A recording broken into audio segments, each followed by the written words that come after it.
Well, hello everybody. I'm in the bonus quiz now proper, and I think we could fly this pretty fast using the techniques as developed in those other videos. Here's the function. I've recopied it down here, and it is in fact a quadratic function in what is called vertex form. And if you recall my technique over there, I simply asked myself what value of x makes this linear factor 0. And I think you can agree with me that when x is equal to 6, that thing will collapse to 0. And so that becomes the x of the vertex.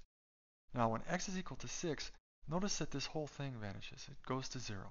And really all we have here is y is equal to this. And so that becomes the y coordinate of the vertex.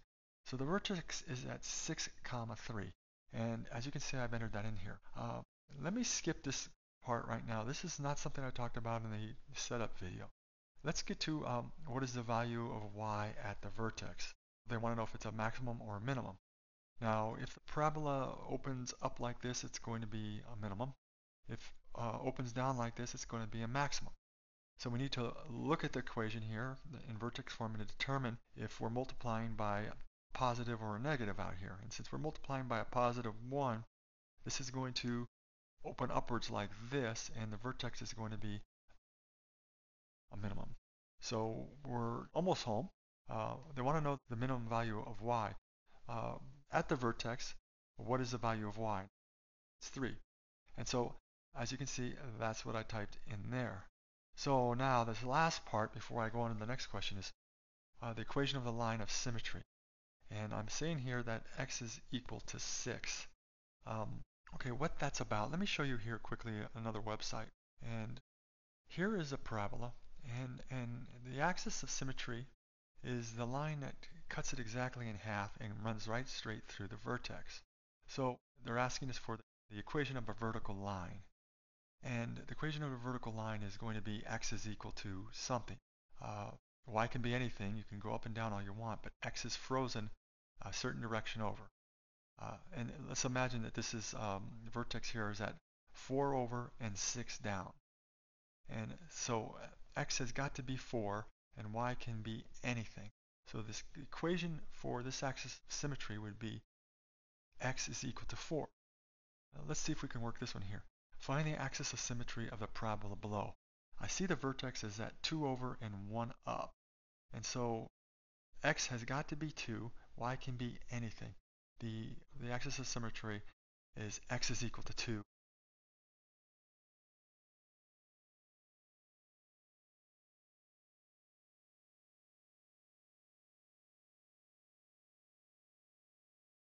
You simply take the x-coordinate of the vertex and you set it equal to x itself. So that's why I have in here x is equal to 6. The last bit, we're looking for a vertex 6 over and 3 up. That could be either of these three. Can't be this one. So we can exclude this one. What else? It has to be concaved up because we're multiplying by a positive number here. It has to open upwards. So that means we can exclude this one. And I guess we're going to have to look at these a little more carefully. So 6 over and 3 up would be right about there. This one looks like it's 6 over and maybe 8 up. So the answer here is going to be D. And there you go. I hope that helps. Let's get on to the next problem. And once again, we have a situation here where they're giving us a function that is in vertex form. And they want to know the vertex, and the only difficulty here is that they're throwing some fraction at us, and they put a multiplier out front. But it's the same technique I used before. I asked myself, what value of x makes this 0?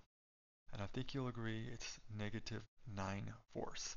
So that becomes the x-coordinate of the vertex. And of course, when x is equal to negative 9/4, this thing will be 0. 2 times 0 is 0. So this whole term vanishes. And we're left with simply y is equal to negative 6. And that becomes the y-coordinate of the vertex. So there's our vertex right there. And they want to know if we have a maximum or minimum value for this function. That is going to depend if the graph opens up or if it opens down. If it opens down, it's a maximum. If it opens up, it's a minimum. And what determines which way it's open is the sign on the multiplier out front. In this case, it's positive, so it's going to be this situation, and we're going to have an absolute minimum. And so they want to know what the minimum value of the function is. And so when they're asking for a minimum value, they're talking about the outputs, they're talking about the y's. And since the minimum value occurs at the vertex, the minimum value has got to be the output value of the vertex, in this case, -6. So those are the answers. We're going to have a minimum, y is equal to -6, -9/4, and comma. They wanted an ordered pair, and I see I didn't create an ordered pair, so let me do that. Comma, -6, and finish my ordered pair. So there we go. Let's do a submit. Ta-da, we got them both correct. These aren't that difficult if you play that game of what makes growing process quantity 0. I hope that helps.